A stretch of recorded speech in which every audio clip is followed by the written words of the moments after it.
ఉంటే అప్పుడు ఆ శ్రీరాముని భక్తుడిగా మారు. చెప్పు జై శ్రీరామ్. జై శ్రీరామ్.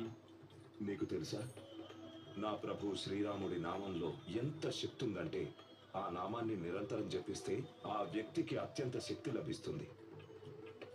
కానీ నాకు మాత్రం కొంచెం సందేహంగానే ఉంది. రామనామం జపించిన తర్వాత కూడా నీకు ఆ అద్భుత శక్తి లభించదు.